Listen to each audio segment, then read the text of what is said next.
London ओन्टारियोको Westminster park दक्षिण लन्डनमा अवस्थित एक शान्त, हरियाली र परिवार मैत्री समुदाय हो। यहाँ प्रकृतिको सौन्दर्य, खुला पार्कहरू, खेलकुदका स्थानहरू, पैदल हिँड्ने बाटाहरू र सामुदायिक कार्यक्रमहरूले यस क्षेत्रलाई बस्न र घुम्नका लागि आकर्षक बनाएका छन्। यो क्षेत्र Wellington road, commissioner road, Bradley road र रेल लाइनको वरिपरि फैलिएको समुदायको रूपमा परिचित छ।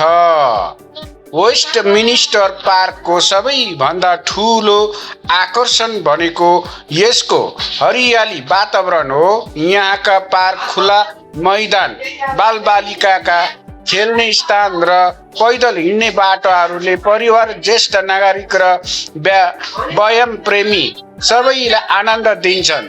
गर्मी याममा मानिसहरू पिकनिक, खेलकुद र बाहिरी मनोरञ्जनका लागि यहाँ आउने गर्छन्।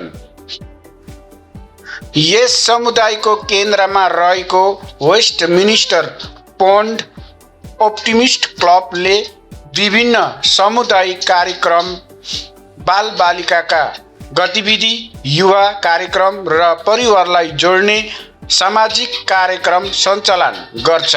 स्थानीय बासिन्दाहरूको सक्रिय सहभागिताले यस समुदायलाई अझ जीवन्त बनाएको छ।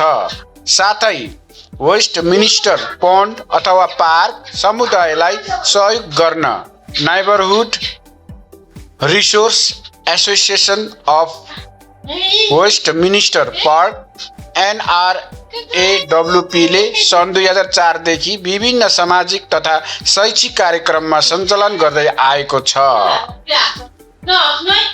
वेस्टमिनिस्टर पार्क नजिकै रहेको वेस्टमिनिस्टर पोन्ड मिल्स लन्डनको सबैभन्दा प्रसिद्ध प्राकृतिक क्षेत्र मध्ये एक हो। यहाँ दलदल पोखरी, वन क्षेत्र, समुदाय चराचुरुङ्गी तथा अन्य वन्य जन्तुहरूको प्राकृतिक वासस्थान रहेको छ। पैदल यात्रा, प्राकृतिक अवलोकन, फोटोग्राफी र शान्त वातावरणको आनन्द लिन चाहनेहरूका लागि यो उत्कृष्ट स्थान मानिन्छ।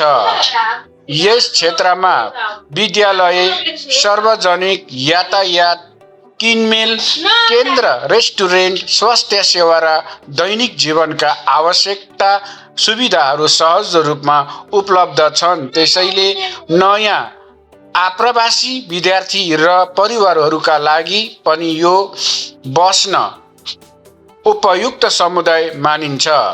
संक्षेपमा, वेस्टमिनिस्टर पार्क प्राकृतिक सौन्दर्य, सुरक्षित वातावरण, मैत्रीपूर्ण समुदाय र उत्कृष्ट सुविधाहरूले भरिएको दक्षिण लन्डनको एक सुन्दर बस्ती हो। यदि तपाईलाई प्रकृतिसँग नजिक रहँदै शान्त र व्यवस्थित वातावरणमा समय बिताउन चाहनुहुन्छ भने वेस्टमिनिस्टर पार्क अवश्य घुम्न लायक स्थान हो